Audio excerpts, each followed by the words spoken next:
What is going on, everybody? It is your boy Baddog back with another New York Giants video. Happy Saturday to everybody out there. Hope you're having a great weekend so far. I'm going to be pretty busy today, my kid's birthday party, but I should be back for the Lakers and the Nets tonight at 8:15. Not going to miss that. Should be a great game.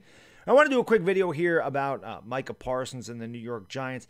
You know, this is the time of year when the draft is rapidly approaching that so many NFL football fans, you have such a good time. There's so much speculation. There's so many different mock drafts that come out there, because there's so many different scenarios for all these teams. There's trade rumors, there's all these needs, there's a bunch of different things.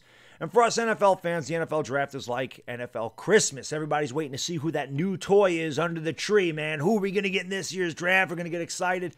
You know, Chris and I covered this event last year, all 3 days, and Chris and I will have all the Giants coverage that you want. We will be covering the draft all 3 days again this year. Hopefully you guys will tune in for that. We'll have a lot of fun. We did last year, and it's going to be fun being a New York Giants fan this year, no doubt, because obviously at number 11 we have a lot of flexibility.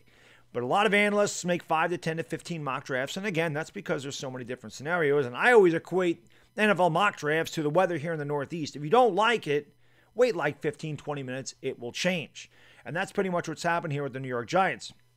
When the mock drafts began, even after the Giants signed Kenny Golladay, many analysts in mock drafts had the highest percentage of the Giants taking Jalen Waddle or Devontae Smith. It was a wide receiver. There's a lot of mock drafts that have them taking Rashawn Slater. And I'd be fine with both of those. But now the trend is, in the last group of mock drafts, the highest percentage of mock drafts now have Micah Parsons going to the New York Giants at number 11. It's ironic because Micah Parsons wore number 11. Now, I'm not going to say that he's Lawrence Taylor, but he is the same size as LT, 6'3", 245, which is kind of ironic. But Micah Parsons is the guy that is now being mocked to the Giants the most. Listen. I have said before, I've said it a number of times, I'm a Kyle Pitts guy. I want the Giants to draft Kyle Pitts. That is the guy. I will not waver from that. That's the guy that I want number 1. The likelihood of Kyle Pitts being there at number 11 is about as likely as me getting a job in the NFL. So probably not going to happen, okay? If Kyle Pitts ain't there, I want Micah Parsons. This is the guy that I want, all right? You guys know I'm a defensive guy. I will not be upset if they go Jalen Waddle and Devontae Smith or Rashawn Slater. Definitely will not be upset with that whatsoever, okay? I know there's people that want another receiver. I know there's people that want line. I know Giants fans want everything, and we should. We should want everything. We want to win, so we want what's best for our team. So I understand that people are going to say, no, we got to protect Daniel Jones. No, we need to get Daniel Jones another weapon. I understand that. Our linebacking core is okay. Blake Martinez had a very nice year. Carter Coughlin, Cam Brown, Tay Crowder, they all had nice moments for the Giants. Lorenzo Carter's shown potential. Ximines has shown potential. O'Shane Ximines has shown potential. They can't stay healthy. They haven't really lived up to their potential. So outside of Blake Martinez, do we really have a solid linebacker?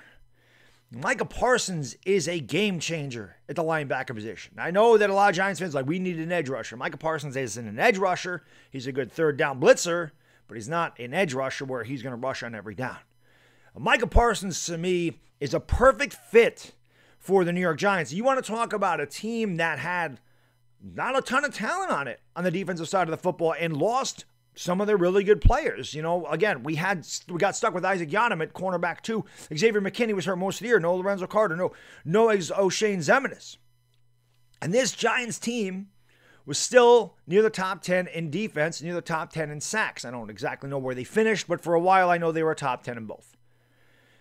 Patrick Graham has done such an amazing job with this defense. Can you imagine him having a guy like Micah Parsons at the linebacking spot and all the things that he could do with a Micah Parsons?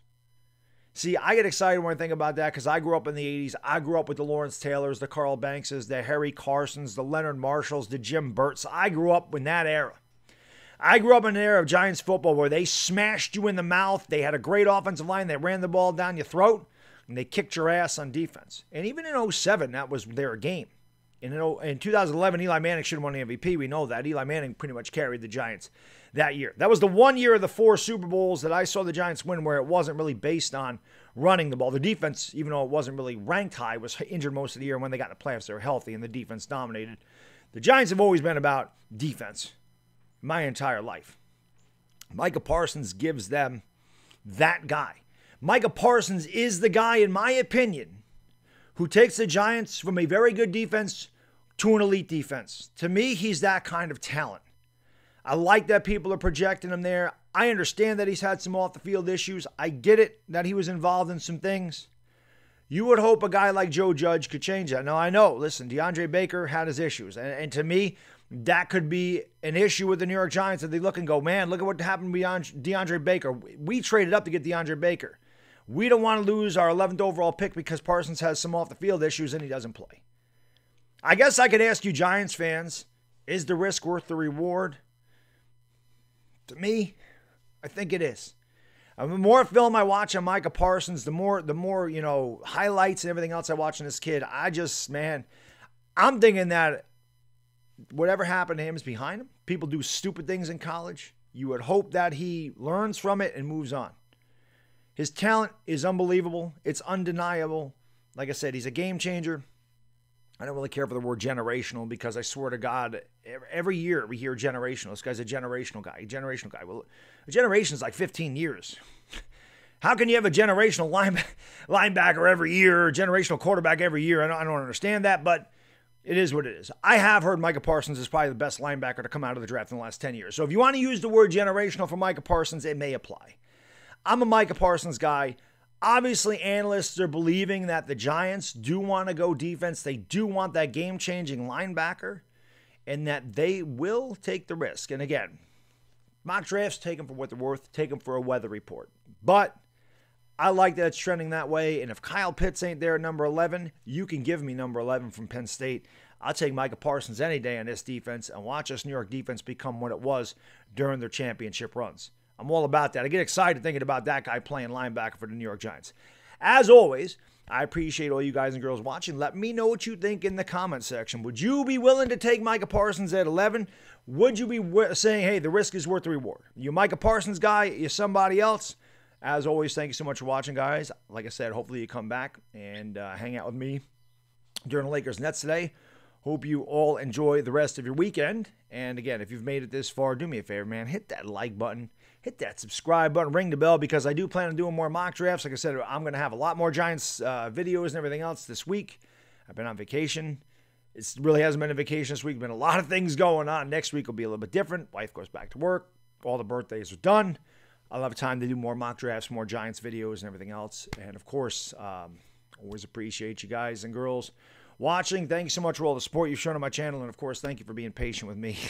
I really do appreciate it. Because again, man, when you got a wife and a kid, a full-time job, it's difficult. But I do the best I can. Thank you guys for watching. I really do appreciate it. Enjoy the rest of your Saturday. I'll see you tonight. Lakers, Nets. Let's go, baby. Micah Parsons. Make it happen. Bad D to Dizzle. I'm out. Peace.